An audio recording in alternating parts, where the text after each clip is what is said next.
नमस्कार दोस्तों, स्वागत है आपका उमंग एकेडमी A to Z में। आज हम देखेंगे इसमें शिक्षा शास्त्र में पर्यावरण शिक्षा जो है इसमें देखेंगे प्रैक्टिस सेट 2। इसके पहले एक प्रैक्टिस सेट में करवा चुका हूँ, काफ़ी लोगों ने उसको पसंद किया, काफ़ी अच्छा था। आप सब देख रहे हैं इसमें सभी प्रश्नों के उत्तर का पूरा निचोड़, जो भी क्वेश्चन आपसे पूछा जाएगा उसमें से कितने क्वेश्चन पूछे जा सकते हैं उस क्वेश्चन से रिलेटेड वो सभी क्वेश्चन आपको इसमें देखने को मिलेंगे, उसके आंसर आपको देखने को मिलेंगे।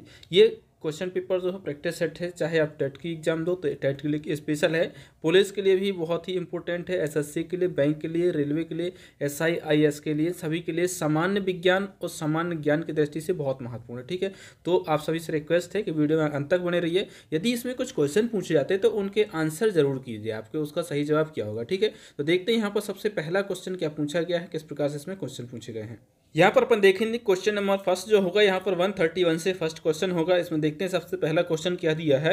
घास भूमि क्षेत्र के परितंत्र की खाद्य श्रृंखला में सबसे उच्च स्तर के उपभोक्ता होते हैं। यहाँ पर पूछा गया उपभोक्ता, ना कि उत्पादक, ना ही मासा वो पूछा गया अपघटक, ना ही क्या पूछा गया है हरे पेड़ पौधे। जिसमें क्या पूछा गया उपभोक्ता, उपभोक्ता मतलब किसी ना किसी उत्पाद को खाने वाले।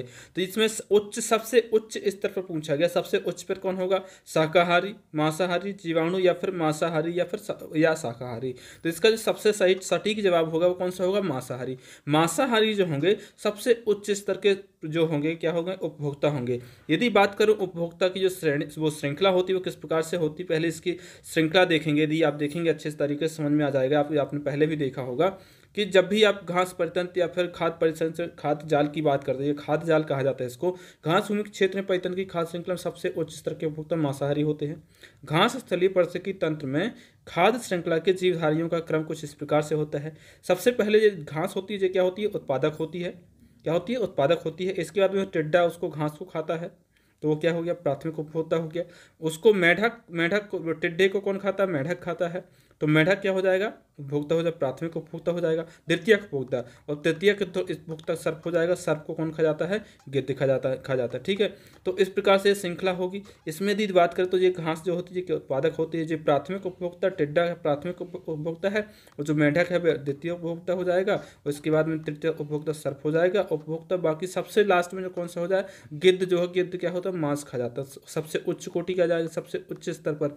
आगे देखेंगे इसमें तो कुछ इस प्रकार से होती है, प्राथमिक उपभोक्ता, द्वितीय उपभोक्ता, तृतीय उपभोक्ता और सबसे लास्ट में उच्च स्तर पर। ठीक है, तो यदि इसको देखेंगे आप यहाँ पर देख पाएंगे कि इसमें किस प्रकार से क्वेश्चन पूछे जाते हैं। जो सबसे आपको कुछ दिया रहेगा इसमें, इसकी जो सारणी है ये दी होती है, तो इसमें से क्वेश्चन बनते हैं। जैसे घास तो हो गया उत्पादक, घास उत्पादक हो गया। इसके बाद में प्राथमिक उपभोक्ता, प्राथमिक उपभोक्ता जो घास को खाता है, घास को खाने वाला द्वितीय उपभोक्ता हो जाएगा। फिर मेढक को खाने वाला तृतीय उपभोक्ता हो जाएगा। अंतिम उपभोक्ता जो होगा वो कौन हो जाएगा, बाज हो जाएगा या फिर गिद्ध हो जाएगा। ठीक है, तो ये अंतिम उपभोक्ता, तो इसीलिए ये क्या हो जाएगा, शीर्ष पर हो जाएगा।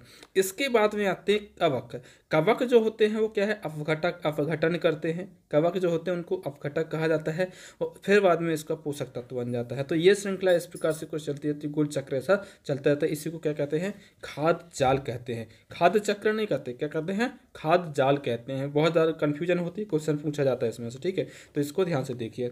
नेक्स्ट क्वेश्चन देखिए, नेक्स्ट क्वेश्चन क्या है, लेकिन इसके बारे में क्या बता रहा है। लेकिन इलाहाबाद हाईकोर्ट ने इस प्रश्न का उत्तर सी माना है। सी मतलब में उन्होंने कहा है कि जो कवक है वो है अंतिम उपभोक्ता। अंतिम उपभोक्ता जो है वो बाजी है, मतलब मांसाहारी ही है। इसको आप डाउट मत होइए, इसमें जो उनने उत्तर जरूर माना है हाईकोर्ट, इलाहाबाद हाईकोर्ट ने, लेकिन इसका जो सही जवाब है वो क्या है, बी ही होगा। ठीक है, नेक्स्ट क्वेश्चन है, वायुमंडल का प्रमुख स्तर जो पृथ्वी तल के नज़दीक है, समताप मंडल, क्षोभ मंडल, मध्य मंडल या फिर अयन मंडल। तो आप सभी को पता है कि क्षोभ मंडल होता है सबसे नीचे होता है, और उस क्षोभ मंडल में जो भी घटनाएं होती हैं पृथ्वी से संबंधित वो सभी कहाँ पर होती हैं, क्षोभ मंडल में होती है। जितनी भी घटनाएं होती हैं, प्राकृतिक घटना होती है, बादल, बिजली कड़कना, बादल का बरसना, बारिश का होना, आंधी तूफान आना, ये सभी की सभी घटनाएं कहाँ पर होती हैं, क्षोभ मंडल में होता है। इसमें और क्या क्या होता है वो देखिए। क्षोभ मंडल वायुमंडल का प्रमुख स्तर है जो पृथ्वी तल के नज़दीक है। यह मंडल जैव मंडलीय परिस्थितिकी तंत्र के लिए सर्वाधिक महत्वपूर्ण है। क्यों महत्वपूर्ण है?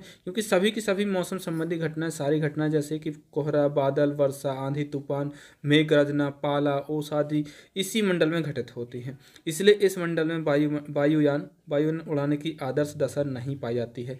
इस मंडल में तापमान ऊंचाई के साथ 1 किलोमीटर पर 6.5 सेल्सियस की दर से घटता है। इसमें याद रखिए कि जैसे ही आप क्षोमंडल में पृथ्वी से सूर्य के नज़दीक साइड के लिए जाएंगे तो 1 किलोमीटर में 6.5 सेल्सियस क्या है तापमान घटेगा। क्या होगा? घटेगा। ये क्वेश्चन कई बार पूछा जा चुका। वैसे तो इसकी एक वायुमंडल के ऊपर बहुत अच्छी क्लास थी जो मैडम ने ली थी, उसमें आपको जो वायुमंडल के जो 5 स्तर हैं वो आपको ट्रिक के माध्यम से सिखाया मैडम ने, ये कैसे आपको याद रखना है। उसमें बेसिक जो भी जो घटनाएँ होती हैं, कौन कौन सी घटनाएँ होती हैं, क्या क्या क्वेश्चन उसमें पूछे जाते हैं, वो सब उसमें बताया। ठीक है, नेक्स्ट क्वेश्चन है संयुक्त राष्ट्र परिषद सुरक्षा में कितने सदस्य हैं? स्थायी सदस्य पूछा गया है। ठीक है, तो इसमें कितने स्थायी सदस्य हैं? स्थायी सदस्य की बात करें तो स्थायी सदस्य कितने हैं? इसमें 5 स्थायी सदस्य हैं। और क्या पूछा जा सकता है इसके लिए, इसके बारे में वो देखिए। मुख्य रूप से यही सबसे ज़्यादा जरूरी है आपके बारे में कि आप क्या क्या जानते हैं इसका। संयुक्त राष्ट्र सुरक्षा परिषद संयुक्त राष्ट्र संघ का प्रमुख अंग है, संयुक्त राष्ट्र संघ का प्रमुख अंग है और एक प्रकार से संयुक्त राष्ट्र संघ की कार्यपालिका है। इसमें 15 सदस्य होते हैं। जो संयुक्त राष्ट्र सुरक्षा परिषद है इसमें कुल कितने सदस्य होते हैं? 15 सदस्य होते हैं। 10 अस्थायी सदस्य होते हैं, 5 स्थायी सदस्य होते हैं। अब इसमें से सबसे जरूरी क्वेश्चन यही बनता है कि निम्न में से कौन सा स्थायी सदस्य है? स्थायी सदस्य पूछ लेगा या फिर आपसे पूछेगा कि इनमें से अस्थायी सदस्य नहीं है, मतलब अस्थायी सदस्य नहीं है। यानी कि आप यदि स्थायी सदस्यों की सूची याद कर लेते हैं तो आपको अस्थायी सदस्यों की याद करने की जरूरत नहीं पड़ेगी। ठीक है, तो इसमें देखिए 5 स्थायी सदस्य हैं। कितने हैं? 5 है। उसके लिए ट्रिक बनाई है मैंने। क्या? अरुचि फ्राबी अमेरिका, रूस, ब्रिटेन, फ्रांस और चीन। ठीक है, आ से क्या हो जाएगा? अमेरिका हो जाएगा, रूस से क्या हो जाएगा? रूस हो जाएगा, बी ची से क्या हो जाएगा? चीन हो जाएगा, फ्रांस क्या हो जाएगा? फ्रांस हो जाएगा और बी से क्या हो जाएगा? ब्रिटेन हो जाएगा। तो ये अरुचि फ्राबी मुझे ना फैब्रिक का कपड़ा मुझे पसंद नहीं है, मतलब मुझे अरुचि लगता है। जो फैब्रिक कपड़ा है ना वो मुझे पसंद नहीं है, यानी अरुचि है मुझे, उससे वो एलर्जी देता है मुझे। ठीक है, जैसे आपको याद रखना जो फैब्रिक का कपड़ा होता है, वो जो फैब्रिक का कपड़ा होता है फैब्रिक से फ्रांस और ब्रिटेन, और अरुचि मतलब अरुचि मुझे पसंद नहीं है। ठीक है, तो इस प्रकार से अमेरिका, रूस और चीन, ये 5 क्या है? स्थायी सदस्य संयुक्त राष्ट्र सुरक्षा परिषद के। बाकी 10 जो है वो अस्थायी सदस्य होते हैं इसमें। तो इस प्रकार से इसमें क्वेश्चन पूछा जाएगा आपसे, बन जाना चाहिए आपसे, बहुत ही आसान है। 5 सदस्य, 5 के नाम याद रखना। ठीक है, नेक्स्ट क्वेश्चन, सरिस्का राष्ट्रीय उद्यान अवस्थित है कहाँ पर? पश्चिम बंगाल में, गुजरात में है, राजस्थान में है या फिर असम में है? सरिस्का राष्ट्रीय उद्यान। ठीक है, तो सरिस्का राष्ट्रीय उद्यान जो है कहाँ पर है? राजस्थान में। अब ये राजस्थान में किस जिले में है ये भी क्वेश्चन पूछा जाता है। तो जो कहाँ पर है? अलवर जिले में राजस्थान के। तो इसके बारे में और क्या क्वेश्चन पूछा जा सकता है वो भी इसमें आप देख लीजिए। क्या क्वेश्चन इसमें से बन सकता है? सरिस्का राष्ट्रीय उद्यान राजस्थान के अलवर में अवस्थित है। अलवर एक जिला है राजस्थान का, वहाँ पर जो स्थित है। इसे 1998 में वन्य जीव अभयारण्य घोषित किया गया था। 1998 से क्या है? वन्य जीव अभयारण्य घोषित किया गया था। 1979 में टाइगर रिजर्व के रूप में प्रोजेक्ट टाइगर में शामिल किया गया था। देखिए, पहले इसको वन्य जीव अभयारण्य घोषित किया गया था, लेकिन 1979 में इसको टाइगर रिजर्व के रूप में प्रोजेक्ट टाइगर में शामिल कर लिया गया और राष्ट्रीय उद्यान घोषित कर दिया गया। तो यदि आपसे पूछा जाए सरिस्का राष्ट्रीय वन्यजीव अभयारण्य की कब घोषित किया गया? तो 1998 में। टाइगर रिजर्व में कब शामिल किया? तो 1979 में शामिल किया गया था। यही क्वेश्चन इसमें से पूछा जा सकता है। ठीक है, नेक्स्ट क्वेश्चन देखिए, पारिस्थितिकी तंत्र में ऊर्जा का मुख्य स्रोत क्या है? एटीपी, सूर्य प्रकाश, डीएनए या फिर आरएनए? तो सूर्य जो आपका सूर्य है, पारिस्थितिकी तंत्र में सूर्य जो है मुख्य, सूर्य का जो प्रकाश होता है वही मुख्य रूप से सूर्य ऊर्जा का स्रोत होता है। ये कई बार क्वेश्चन आ चुका है परीक्षा में, हर एक परीक्षा की दृष्टि से बहुत महत्वपूर्ण ये क्वेश्चन है आपकी। वीडियो यदि पसंद आता है आप लोगों को तो वीडियो लाइक जरूर कर दे, अपने दोस्तों को शेयर करना ना भूलिए। और यदि किसी प्रकार से क्वेश्चन है तो वो भी आप मुझे कमेंट कर सकते हैं, किसी क्वेश्चन में डाउट है तो। पारिस्थितिकी तंत्र में ऊर्जा का मुख्य स्रोत क्या है? सूर्य प्रकाश है। सूर्य का प्रकाश पृथ्वी के पारिस्थितिकी तंत्र की ऊर्जा का एकमात्र स्रोत है। पृथ्वी के पारिस्थितिकी तंत्र की ऊर्जा का एकमात्र स्रोत क्या है? सूर्य का प्रकाश। यही पृथ्वी पर जीवन का संचालित करता है। सूर्य का प्रकाश नहीं हो तो जीवन संचालित नहीं हो सकता है। अतः इससे पारिस्थितिकी तंत्र का प्रेरक बल भी कहा जाता है, यानी कि ये हमको प्रेरणा देता है जीने की, या फिर जो भी क्रियाकलाप होते हैं पारिस्थितिकी तंत्र में जीवन जीने की, वो सभी देता है। सूर्य से प्राप्त ऊर्जा सौर ऊर्जा कहलाती है। इस ऊर्जा की सहायता से हरे पौधे प्रकाश संश्लेषण की क्रिया द्वारा भोजन का निर्माण करते हैं। यानी कि सूर्य का प्रकाश यदि ना हो तो पेड़ पौधे भोजन ना बनाए, यदि पेड़ पौधे ही नहीं रहेंगे तो हम भी नहीं रहेंगे, ठीक है। तथा कोशिकीय श्वसन करते हैं, कोशिकीय श्वसन करते हैं, ठीक है, जिसके फलस्वरूप ऊर्जा उत्पन्न होती है। सभी जीवों के लिए सूर्य से आने वाला प्रकाश सौर ऊर्जा ही ऊर्जा का अंतिम स्रोत होता है। मेरे कहने का मतलब है जो सूर्य का ऊर्जा है यदि वो नहीं होगा तो दुनिया में कुछ नहीं होगा। बगैर उसके आप और हम भी कुछ नहीं कर सकते, क्योंकि आपको और हमको खाना कहाँ से चाहिए, पेड़ पौधों से चाहिए होता है, पेड़ पौधे ही तो उगाते हैं, ठीक है। अपन तो उनसे उपभोक्ता के रूप में उनसे लेते हैं, ठीक है। और जो सूर्य का प्रकाश होता है वो उसको फ्री में मिलता है। कार्बन, वो आपका जल हो गया, वायु होगा, ऑक्सीजन, उन सब की वस्तुएं में प्रकाश संश्लेषण की क्रिया होती है। तो उसके जरिए क्या होता है, वो भोजन बना पाते हैं और जो है जो अपने खाने के लिए है भोजन की उपलब्धता हो पाती है। यदि पेड़ पौधे नहीं रहेंगे, सूर्य का प्रकाश नहीं होगा तो पेड़ पौधे भी नहीं होंगे, पेड़ पौधे नहीं होंगे तो अपन नहीं होंगे, ठीक है। नेक्स्ट क्वेश्चन देखिए, एगमार्क का संबंध है, एगमार्क का संबंध किससे है, गुणवत्ता से, पैकेजिंग से है, संसाधन से है या फिर उत्पादन से है। तो एगमार्क का जो संबंध है वो कैसे है, गुणवत्ता से है। गुणवत्ता से कैसे है, जो भी यदि कोई कंपनी का नाम सुनेंगे आप तो उसका एक एगमार्क होता है, उसको एगमार्क दिया जाता है, प्रमाणिक चिन्ह कहा जा सकता है उसको, ठीक है। तो जब किसी कंपनी को प्रमाणिक चिन्ह एगमार्क मिल जाता है तो उसके बाद में उसकी जो शुद्धता है वो बहुत अच्छी मानी जाती है। उसमें फिर लोग आँख बंद करके उसके जो उत्पाद है खरीदते। जैसे कि अभी देखेंगे आप बहुत सारे प्रोडक्ट्स हैं, जैसे कि आप कुछ ले लो, हल्दीराम का ले लो, बीकानेरी ले लो, बहुत सारे आते हैं, ठीक है। तो ये सब खाने के लिए जो है इनको एक एग मार्क मिल जाता है, ठीक है। तो वो एग मार्क क्या है, क्रेता इस मार्क को देखकर, जो कंपनी होती है या फिर जो उत्पादक होता है वो एग मार्क को लेता है, और जो क्रेता होता है यानी खरीदार जो होता है वो एग मार्क को देखकर ही उत्पाद की गुणवत्ता और शुद्धता पर विश्वास कर सकता है, ठीक है। तो इसको देख लीजिए, जो वस्तुएं होती हैं उसके लिए एग मार्क मिलता है। नेक्स्ट क्वेश्चन है, आर्सेनिक द्वारा जल प्रदूषण सर्वाधिक है, कहाँ पर है, उत्तर प्रदेश में, मध्य प्रदेश में, बिहार में या फिर पश्चिम बंगाल में। तो आर्सेनिक द्वारा सबसे ज़्यादा जो होता है वो पश्चिम बंगाल में होता है।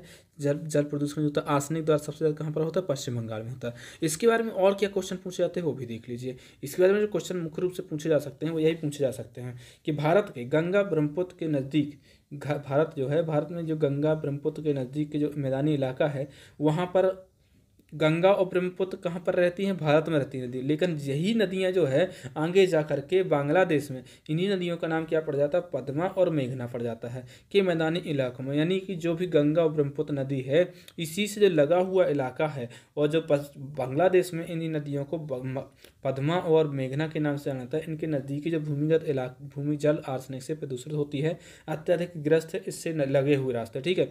भारत के 7 राज्यों में पश्चिम बंगाल, झारखंड, बिहार, उत्तर प्रदेश, असम, मणिपुर तथा छत्तीसगढ़ का राजनांदगांव भूमिगत जल आर्सेनिक से प्रदूषित है। इसमें से क्वेश्चन एक और एक पूछा जा सकता है कि झारखंड जो छत्तीसगढ़ है उसका राजनांदगांव किस लिए जाना जाता है, या फिर क्या समस्या रहती है वहाँ पर मुख्य रूप से। तो वहाँ पर आर्सेनिक जल से प्रदूषित होता है वहाँ का जल, ये मुख्य समस्या होती है वहाँ पर, ठीक है। तो ये क्वेश्चन पूछा जा सकता है। इनमें पश्चिम बंगाल सर्वाधिक प्रभावित, सबसे ज़्यादा कौन प्रभावित है, पश्चिम बंगाल के 4 जिलों में मुर्शिदाबाद, नादिया, उत्तरी एवं दक्षिणी 24 परगना में आर्सेनिक की मात्रा भूमिगत जल में मानक स्तर से अधिक पाई गई है। भारत में सर्वप्रथम 1983 में पश्चिम बंगाल में ही आर्सेनिक द्वारा जल प्रदूषण का मामला सामने आया था। जल में आर्सेनिक की अधिकता से ब्लैक फुट नामक रोग होता है। ये क्वेश्चन बहुत इंपॉर्टेंट है। ब्लैक फुट नामक रोग होता है, किसके कारण होता है, तो जल प्रदूषण के कारण होता है। यदि या तो जल प्रदूषण लिखा होगा, जल प्रदूषण नहीं होगा तो आपको आर्सेनिक ऑप्शन में मिल जाएगा। बहुत ही इंपॉर्टेंट क्वेश्चन है ये, 101% कहता हूँ, 101% के कहीं ना कहीं क्वेश्चन पूछा ही जाता है आपके जो साइंस का चैप्टर होता है उसमें, ठीक है। देखते हैं नेक्स्ट क्वेश्चन, नेक्स्ट क्वेश्चन क्या पूछा है। 138 क्वेश्चन है। 138 क्वेश्चन, राष्ट्रीय वन्य जीव सुरक्षा अधिनियम पारित किया गया था, कब पारित किया गया था, 1960 में, 1962 में, 1972 में, 1975 में। तो वन्य जीव अधिनियम जो पारित किया गया था 1972 में पारित किया गया था। इसके बाद ही प्रोजेक्ट टाइगर को जो है शुरू किया गया था, 1973 में शुरू किया गया था, ठीक है। देख लेते हैं और इसमें क्या पूछा जा सकता है। वन्यजीव सुरक्षा अधिनियम 1972 पारित किया गया था। इस अधिनियम में अवैध शिकार एवं व्यापार को रोकने के लिए जुर्माने एवं दंड का प्रावधान था। यानी कि जो भी वन्य जीव होते हैं उनका शिकार करने के लिए और उनका अवैध रूप से व्यापार करने के लिए जुर्माने एवं दंड का प्रावधान किया गया था। कब, 1972 में। तो ये पूछा जाता है, बहुत ज़्यादा पूछा जाता है, जहाँ पर साइंस पूछा जाता है, पर्यावरण पूछा जाता है, ठीक है। देख लीजिए नेक्स्ट क्वेश्चन है, दूध से दही बनाने की प्रक्रिया को कहते हैं, क्या कहते हैं, प्रकाश संश्लेषण, आसवन या फिर किण्वन या या फिर स्टेरिलाइजेशन। तो जब दूध से दही बनाने की जो प्रक्रिया होती है उसको किण्वन कहते हैं, किण्वन कहते हैं। इसमें से एक और क्वेश्चन क्या पूछा जाता है, वो पूछा जाता है दूध में जो कौन सा बैक्टीरिया होता है जिसके जरिए क्या होता है दूध से दही बनता है। तो इसमें यदि क्वेश्चन पूछा जाएगा तो दूध से दही बनाने की प्रक्रिया को किण्वन कहते हैं। ठीक है, दूध में स्ट्रेप्टोकोकस लैक्टिस एवं लैक्टोबैसिलस लैक्टिस नामक जीवाणु पाए जाते हैं। ये दो जीवाणु हैं, दो में से एक ही मिलेगा। ज़्यादातर आपको ऑप्शन यही मिलता है कि दूध या दही में ये कौन सा बैक्टीरिया पाया, तो लैक्टोबैसिलस लैक्टस नामक जीवाणु पाए जाते हैं। ये जीवाणु दूध में पाए जाने वाले लैक्टोज शर्करा का किण्वन करके लैक्टिक अम्ल में, देखो जो दूध होता है उसमें लैक्टोज शर्करा होती है और उसके बाद में ये जो बैक्टीरिया हो तो लैक्टोबैसिलस और स्ट्रेप्टोकोकस। ये क्या क्वेश्चन इस प्रकार सवाल पूछा जाता है, कौन सा बैक्टीरिया जो है वो लैक्टिक अम्ल को वो लैक्टोज अम्ल को लैक्टिक अम्ल परिवर्तित करता है, या फिर लैक्टोबैसिलस बैक्टीरिया के कारण किस अम्ल में परिवर्तित होता है लैक्टोज। ठीक है, तो ये लैक्टिक में बदल जाता है, पहले लैक्टोज होता है इसके बाद लैक्टिक में बदल जाता है, जिसके कारण दूध खट्टा हो जाता है। लैक्टिक अम्ल जीवाणु दूध में पाए जाने वाले कैसीन नामक प्रोटीन की छोटी छोटी बूंदों को एकत्रित करके दही जमाने में सहायता करते हैं। दूध को स्ट्रेप्टोकोकस, थर्मोफिलस तथा लैक्टोबैसिलस बुल्गेरिकस के द्वारा 40 से 60 डिग्री सेल्सियस पर जमा कर ईस्ट द्वारा आंशिक किण्वन कराया जाता है। आंशिक किण्वन को क्या कहा जाता है, आंशिक किण्वन को कहा था फर्मेंटेशन कहा जाता है। क्या कहा जाता है, फर्मेंटेशन। तो पोषक पदार्थ दही प्राप्त होता है, यानी कि योगाट आपको प्राप्त हो जाता है तो इसमें से। ठीक है, तो ये बहुत जरूरी है, इसके जो बैक्टीरिया का नाम है वो आपको बहुत जरूरी याद करना। नेक्स्ट क्वेश्चन है 140, किस देश के संविधान से मौलिक कर्तव्यों को लिया गया है, जर्मनी से, यूनाइटेड किंगडम से, यूएसए से, या फिर यूएसएसआर से। ठीक है, तो ये क्या है, ये यूएसआर से, ये क्या है, एक राज्य कहाँ का है, रूस का राज्य है। मौलिक कर्तव्य के लिए आपको ट्रिक बता देता हूँ कि यदि आप मौलिक कर्तव्य नहीं करेंगे तो दूसरे व्यक्ति क्या करेंगे, रूस हो जाएंगे आपसे, क्या हो जाएंगे, रूठ जाएंगे।